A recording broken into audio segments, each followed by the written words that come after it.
Muy buenas noches, señores cursantes de esta materia, Derecho Internacional Público. Quisiera en primer lugar decirles que esta crisis que nos ha llegado, la pandemia COVID-19, nos ha cambiado la vida a todos. Y uno de los cambios más significativos que tenemos es la parte docente, la cual nos ha ausentado de nuestras aulas y de estar en compañía con nuestros queridos alumnos. Sin embargo, la Universidad Politécnica, haciendo un esfuerzo, nos ha instruido a todos los instructores que nos valgamos de métodos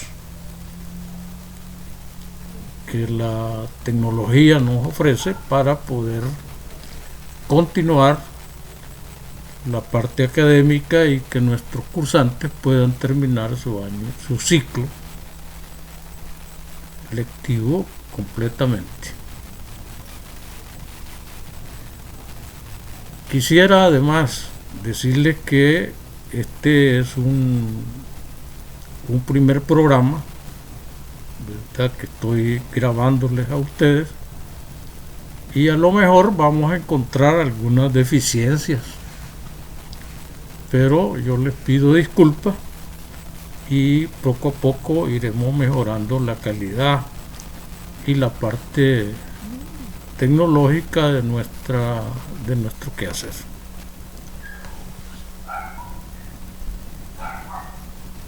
Quiero además felicitarlos porque en la parte anterior estuvimos estudiando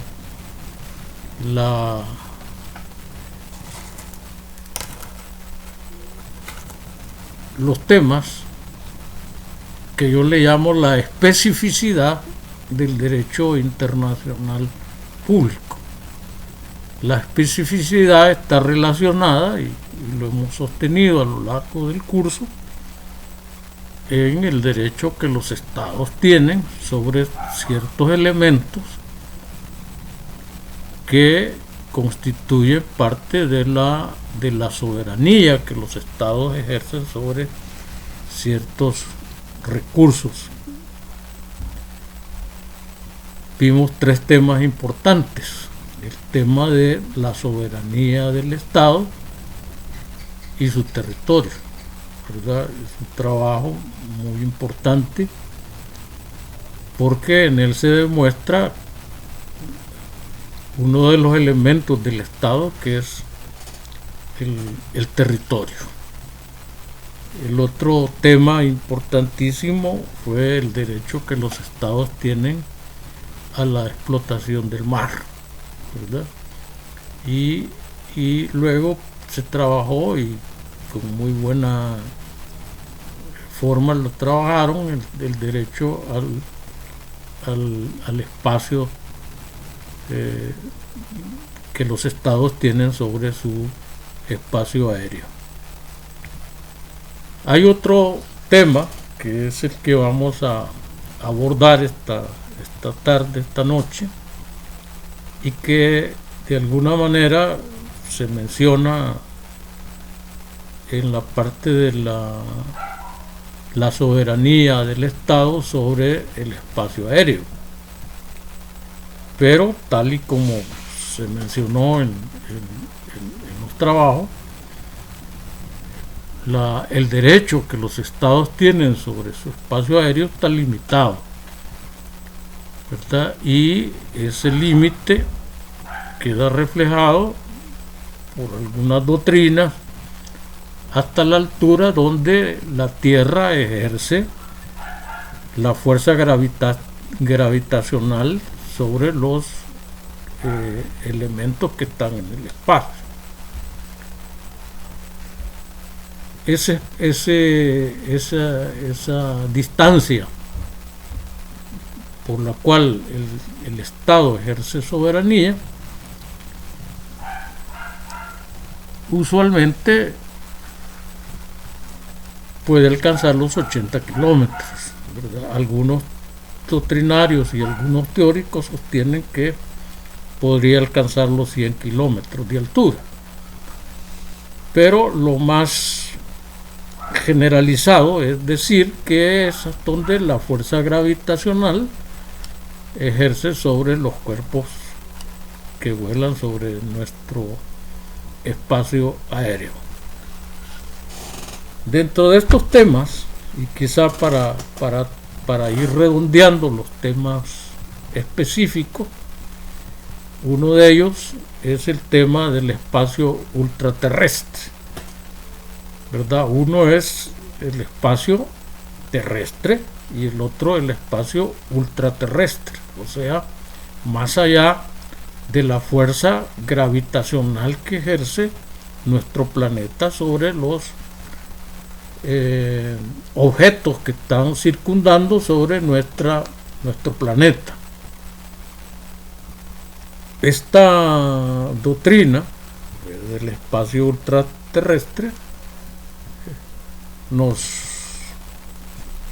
señala algunos problemas que son los principales que el derecho internacional tiene que contemplar. Entre ellos vamos a encontrarnos que el derecho espacial responde a 4 problemas básicos. ¿Vea? El derecho espacial, o sea, el espacio del derecho ultraterrestre o espacial, va a responder cuatro problemas principales. Uno es la responsabilidad por daños producidos por la caída de un aparato, ¿verdad? Esto significa que en la medida en que los estados envían a nuestro sistema fuera de nuestro sistema gravitacional, envían naves exploradoras, naves que suben a realizar estudios, telescopios, estaciones orbitales, o por ejemplo también satélites que salen como enlaces de comunicaciones a los países más avanzados tecnológicamente.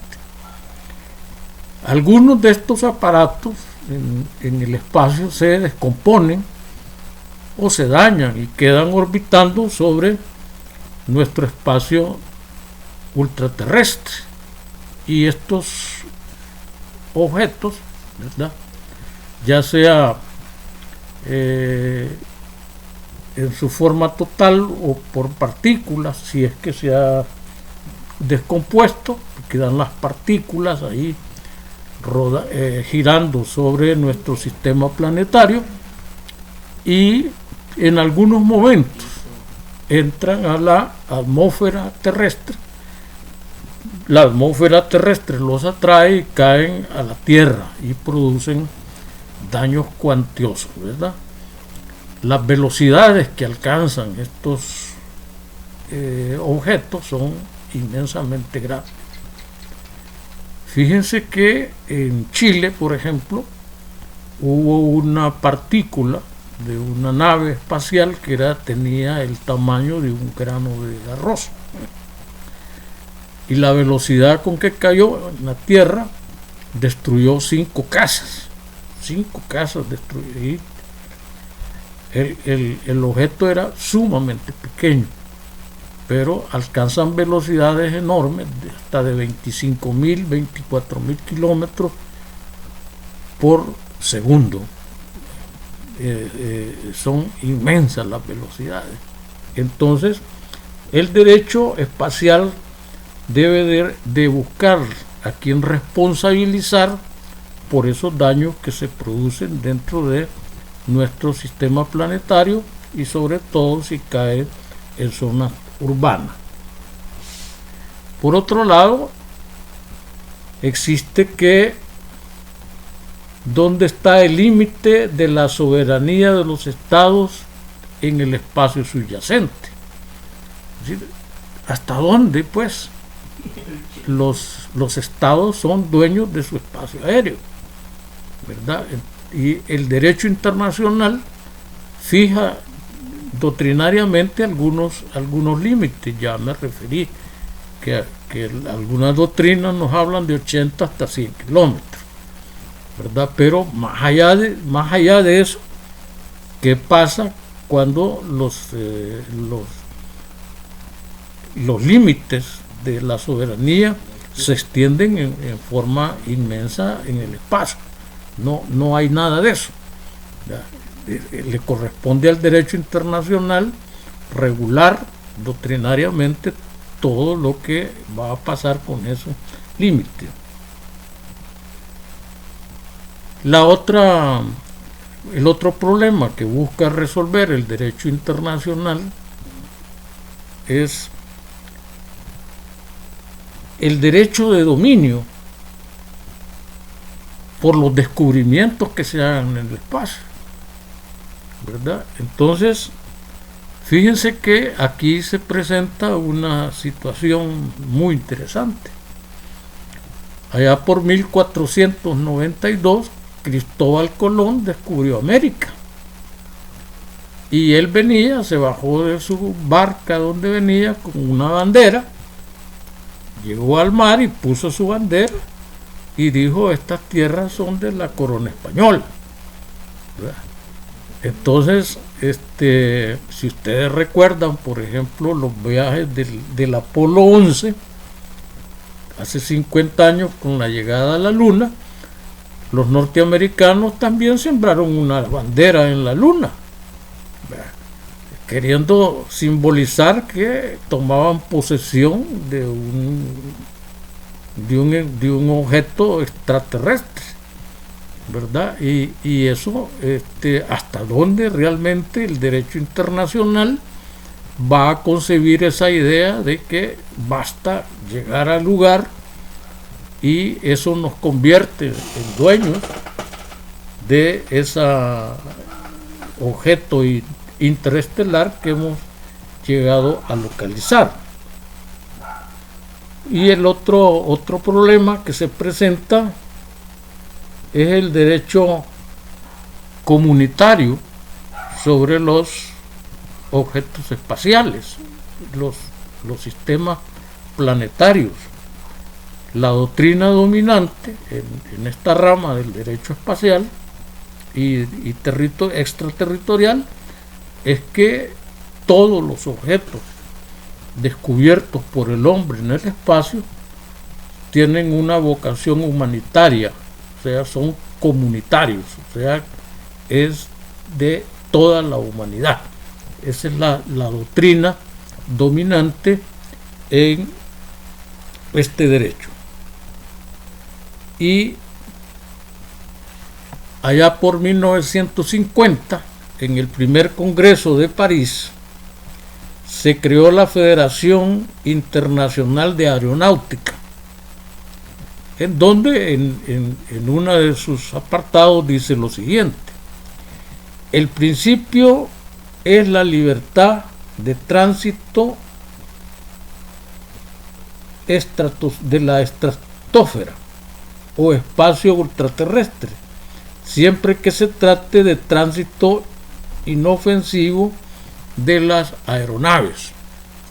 Esto me recuerda también cuando hablábamos de el paso inocente del mar. ¿Se acuerdan que decíamos que las naciones tenían derecho soberano sobre sus costas, sobre su mar territorial, pero que los barcos tenían un permiso de pasar por esas costas en forma inocente? Igualmente sucede en el espacio ultraterrestre. Las naves pueden navegar por el espacio en forma inocente. Inocente significa que no andan buscando elementos como lo que se habla de la guerra de la galaxia y todas esas cosas que se ven en las películas, ¿verdad? El derecho no llega a eso, no es fantasía. El derecho es una realidad que establece ciertas normas de carácter internacional y que las naciones que están investigando sobre vuelos espaciales tienen que respetar, ¿verdad? Entonces la tesis que se impone es el de condominio, el derecho de uso común para todos los estados. Sin embargo, aquí hay una cosa muy interesante. Fíjense que la semana pasada el presidente Donald Trump acaba de firmar un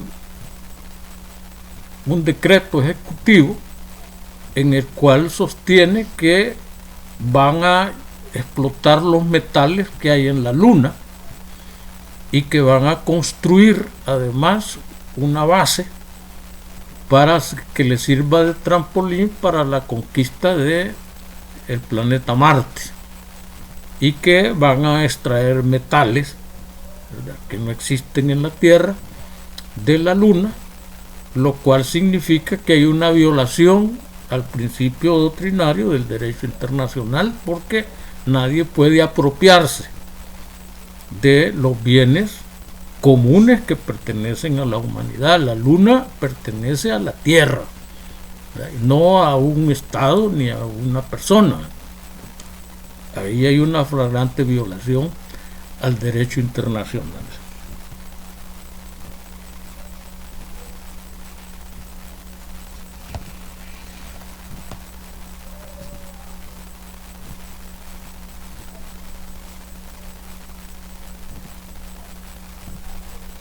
Además, hay otro elemento importante para señalar, es que los estados pueden construir libremente lo que se llaman estaciones espaciales, ¿verdad? Estaciones espaciales donde radican por varios meses y muchos científicos que llegan a realizar experimentos biológicos, químicos, etcétera, y esas estaciones orbitales circulan sobre la Tierra. Actualmente hay una que está orbitando sobre la Tierra que es de propiedad china. Sin embargo, los chinos y los rusos respetan el principio de la mancomunidad internacional, ¿verdad? Y entonces ellos permiten que científicos rusos, franceses, norteamericanos vayan a esa estación y hagan sus experimentos que sus estados pues les han exigido que realicen en esas naves. Hay que tener mucho cuidado. A veces en la noche uno cuando mira las estrellas, ahí se miran esas que está orbitando esa estación que se llama estación orbital, ¿verdad? Entonces los estados todos pueden construir sus estaciones espaciales y mandarlas para realizar estudios de ese tipo. Actualmente solo está una, Rusia, la China, pero otros estados están en proceso de construir este tipo de estaciones, como Rusia, y la India también está avanzando mucho en investigaciones espaciales.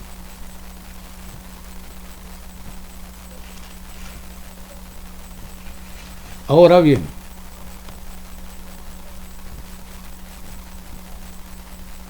en cuanto a las responsabilidades de daños, le corresponde al Estado dueño del aparato. Aquí hay que tener mucho cuidado en esta parte. Fíjense que todos los barcos y los aviones tienen una nomenclatura que representan a su estado, ¿verdad? Entonces, los aviones también tienen una nomenclatura. Uno ve un avión y tiene un símbolo allí que representa el estado al cual pertenece esa nave. Igualmente sucede con los aparatos que se envían al espacio. Uno sabe identificarlos, de qué estado o quién fue el estado que lo envió. ¿Para qué nos sirve eso? Para identificar las responsabilidades por daño que pueda ocasionar ese tipo de aparato. Entonces, la Asamblea General de las Naciones Unidas en 1963 declara que el espacio extraterrestre debe, número 1, fíjense bien, debe ser en provecho de la humanidad. Hemos venido sosteniéndolo en las conversaciones que hemos tenido. El espacio es en provecho de la humanidad. Entonces, ningún Estado puede arrogarse el derecho de propiedad, de que esta luna es mía o este planeta va a ser mío porque yo fui el primero en que llegué a él. Segundo, el espacio y los cuerpos celestes podrán ser libremente explorados y explotados utilizados por todos los estados en condiciones de igualdad y de conformidad al derecho internacional. Si realmente ir a un planeta tiene algún objetivo, ¿verdad? Un objetivo que puede ser los metales preciosos que pueda tener. Muchos planetas tienen metales que se usan para fusión, para crear energía eléctrica, energía atómica, metales preciosos, ¿verdad? Y entonces de esa manera los estados pues van a corren en una carrera de investigar estos planetas para resarcir incluso las grandes inversiones que realizan, pero sosteniendo ninguno es dueño, ¿verdad? Sino que los cuerpos celestes pertenecen a la humanidad y todos pueden explotarlo en igual forma y en iguales derechos.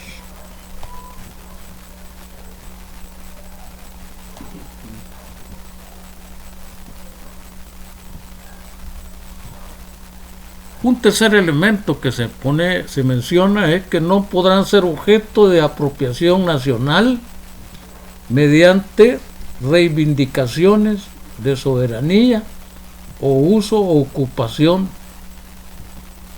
de ese planeta, ¿verdad?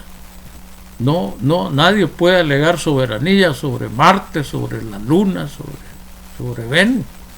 Nadie puede, no.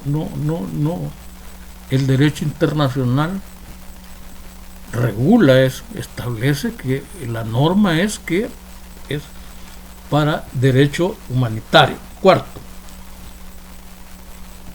todas las actividades que se realizan en el espacio extraterrestre deben realizarse con base al derecho internacional, o sea, ya dijimos, la doctrina comunitaria, ¿verdad?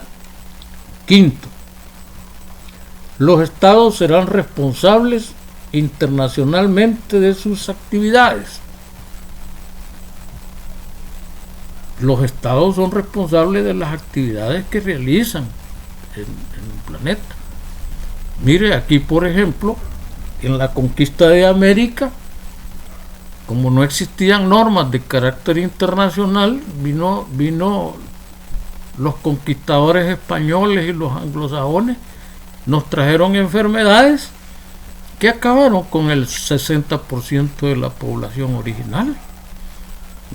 Y nosotros no podemos llevar enfermedades o bacterias a otros planetas. Hay que cuidar el sistema planetario, así como cuidamos nuestro medio ambiente, tenemos que cuidar también nuestro sistema planetario. Los estados se guiarán por el principio de cooperación y asistencia mutua. El derecho internacional tiene básicamente esa función desde su origen. La cooperación entre los estados, si así lo dicen las cartas de las Naciones Unidas. Las Naciones Unidas buscan la paz mundial y la cooperación entre los estados. Igualmente, una conquista espacial se hace a través de la cooperación de los estados. Los estados llevarán además un registro de todos los cohetes o naves que manden al espacio. Hay que saber identificar de dónde procede una nave, una partícula, etcétera. Eso, los estados tienen la obligación de llevar registro de todo eso. Todos los estados son responsables de los objetos que lancen al espacio, ¿verdad? Y los daños que han causado.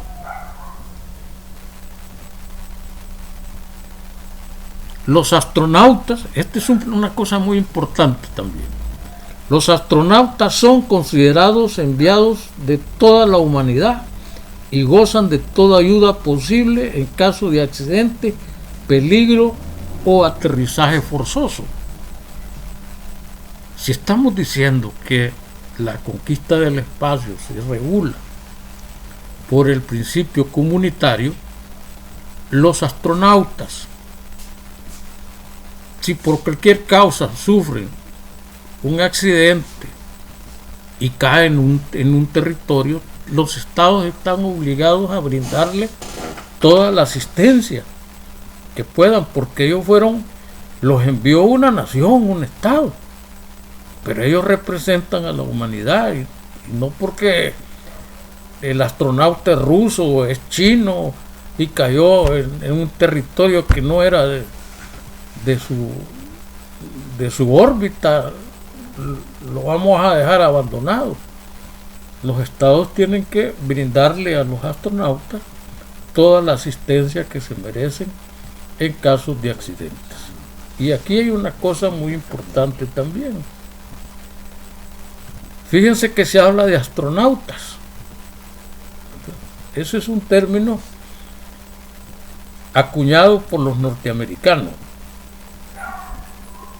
porque también existe el término cosmonauta. El término cosmonauta lo usan los rusos y el término astronauta lo usan los países occidentales, pero los rusos le llaman cosmonautas porque dicen que son personas que van a viajar por el cosmos, y de ahí procede la palabra cosmonauta, que es el equivalente a hablar de los astronautas. La Asamblea General de las Naciones Unidas, el 17 de octubre de 1963, dictaminó lo siguiente: la abstención de situar armas nucleares y otras de destrucción en masa en el espacio ultraterrestre. Aquí se viene un fenómeno muy, muy curioso. Si recordamos un poco la historia, la Segunda Guerra Mundial fue de 1939 a 1945. Después de esa guerra, de la Segunda Guerra Mundial, le precedió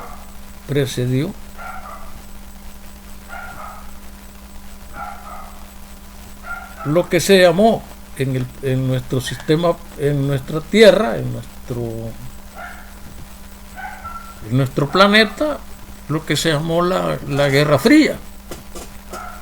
La Guerra Fría entre la Unión Soviética, lo que hoy es la Federación Rusa, y los Estados Unidos, que habían comandado las tropas del bloque occidental, ¿verdad?, que derrotaron el ejército nazi. Entonces surgió una pugna entre dos sistemas. El sistema del capital, del libre capital, que es impulsado por los Estados Unidos, y la Unión Soviética, que tenía un régimen socialista comunista, ¿verdad? Y como ellos fueron los ganadores de la Segunda Guerra Mundial, las dos potencias, todos los occidentales pensaban, y probablemente tenían razón, que los rusos iban a ir conquistando el mundo, iban a ir imponiendo su doctrina marxista comunista.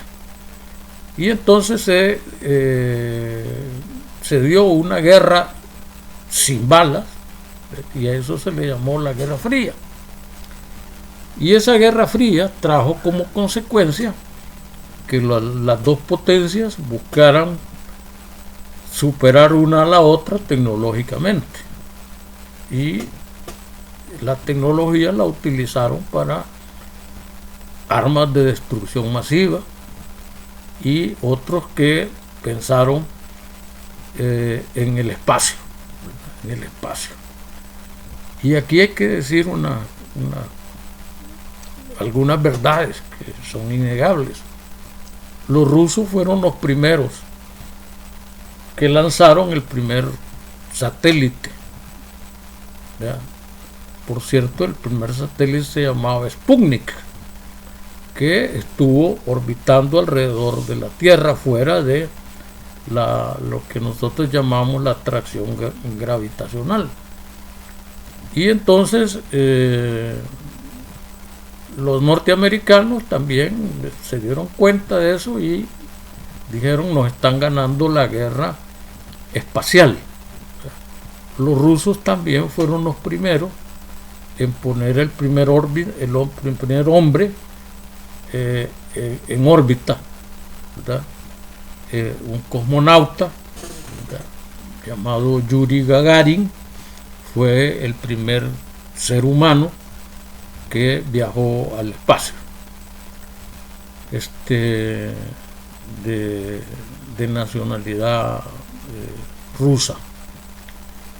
Los norteamericanos aceleraron sus investigaciones espaciales.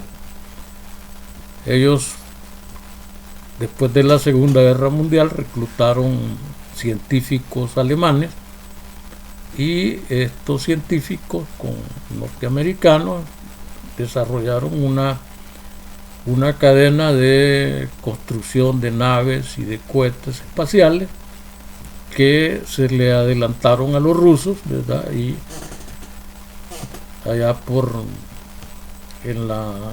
cuando el presidente John Fitzgerald Kennedy dio un discurso, dijo que en 10 años iban a poner un hombre en la luna, y efectivamente lo lograron. Con eso le estaban demostrando a los soviéticos que ellos pues habían ganado la guerra espacial, y esa guerra espacial se ha mantenido hasta hoy en día. Sin embargo, también hay que decirlo, han surgido otras potencias que en esa época no habían despegado en sus avances científicos, y que eran considerados países en vías de desarrollo, y que habían demostrado tener poca vocación tecnológica. Sin embargo, se dieron grandes movimientos al interior de estos países, y la tecnología ha avanzado grandemente, ¿verdad? Y ahí vamos a citar, por ejemplo, la tecnología china, que hoy en día ocupa uno de los primeros lugares dentro del desarrollo espacial. Una curiosidad importante que se da dentro de esto es que los chinos, fíjense que toda la luna tiene una parte luminosa y una parte oscura, la cual nadie había investigado. Los chinos han logrado poner una nave en la zona oscura de la luna, lo cual aventaja, digamos, de alguna forma a otros países que están realizando ese tipo de investigaciones espaciales. Sin embargo, hay que decirlo, Estados Unidos pues tiene programas que están enfocados en la explotación de la luna y en la conquista del planeta Marte, ¿verdad? Y sobre eso se están trabajando. Hace una semana, les decía yo, el presidente Donald Trump afirmaba que ellos van a llegar a la luna y se van a apoderar de ella, ¿verdad? Violando los tratados y los principios del derecho internacional público. Pero yo creo en este momento que esta pandemia que les ha llegado les va a botar todos esos planes, porque la situación económica en que va a quedar los Estados Unidos va a ser sumamente grave, que les va a costar recuperarse en unos 10 años, y en esos 10 años los demás países pueden hacer grandes avances. Es importante también, y no quisiera dejar de hacer hincapié en lo siguiente. En algún momento mencionamos que la zona del espacio, ¿verdad?, es una zona que se considera libre de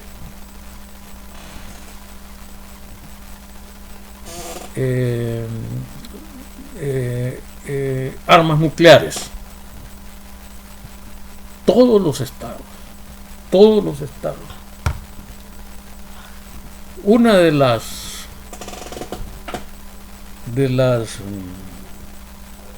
motivaciones de la conquista del espacio es cómo dominar el planeta mundo, pues, la Tierra, dominarla. Y una de las ventajas que le daría tener estaciones espaciales con armas nucleares es que desde ahí pueden dominar a cualquier estado. Y entonces los otros países que están en la carrera espacial, ya mencionamos Rusia, China, la India, Francia, también están investigando cómo poner sus armas de defensa en el sistema orbital, en el espacio. Sin embargo, el derecho internacional nos dice que el espacio ultraterrestre debe conservarse libre de armas nucleares, y eso está contemplado en los tratados que regulan la conquista del espacio. Voy a terminar dándole lectura nada más a unos tratados que contemplan la desnuclearización de la zona de la extraterrestre del planeta Tierra. En primer lugar está el Tratado de Tlatelolco del 14 de febrero de 1967. Aquí se habla de la desnuclearización de América Latina. Es curioso, fíjense que en América Latina el único que tiene armas nucleares es los Estados Unidos. y ningún otro país en América Latina ha pensado en construir armas nucleares. Lo que sí han construido muchos países como Argentina, Chile, Venezuela, Colombia, Perú, incluso Costa Rica tienen satélites que están orbitando, México también los tiene, ¿verdad? Pero ninguno de ellos con objeto de militarizar o de poner armas nucleares en esa zona. También el Tratado de la Antártida del 1 de diciembre de 1959. La Antártida es una zona que es inhabitable, ¿verdad? O sea, son los casquetes polares de la Tierra, es donde allí las temperaturas son exageradamente bajas y la población no resiste su clima, ¿verdad? Porque no hay manera, aunque hay zonas que están habitadas. Generalmente son científicos que están realizando estudios porque la parte atmosférica está más limpia. Pero ese es un tratado que está incluido en esta parte. El tercero es el Tratado de la Explotación y el Uso del Espacio Ultraterrestre del 19 de enero de 1967. Este tratado es quizá el más importante en el derecho internacional relacionado a la conquista del sistema ultraterrestre. Y el Tratado de No Colocación de Armas Nucleares o Destrucción Masivas del 1 de febrero de 1971. Esos son los tratados que actualmente existen, que regulan la desnuclearización del espacio ultraterrestre. Como ven, el derecho internacional es un derecho sui generis, ¿verdad?, que está en desarrollo y estamos creciendo progresivamente en nuevos elementos que se van presentando. Les mencionaba yo, la conquista del espacio no tiene ni 50 años, ¿verdad? Sin embargo, ya existen tratados que regulan la conquista de estos planetas o exoplanetas que existen en nuestro espacio. Yo quisiera decirles que con eso queda abordada la parte del espacio ultraterrestre, y yo voy a, además de que este video, voy a seguirles presentando algunos temas con este mismo método, y les voy a subir además en el aula virtual, en la parte que corresponde a documentos, los resúmenes de las charlas que esta noche y las venideras les voy a ir presentando en los temas que nos toca todavía desarrollar dentro de nuestra materia. Quiero además decirles que me interesaría mucho que me manden por WhatsApp o por mi correo electrónico si escuchan estas charlas que les voy a ir subiendo al aula virtual. Muchas gracias, tengan muy buenas noches.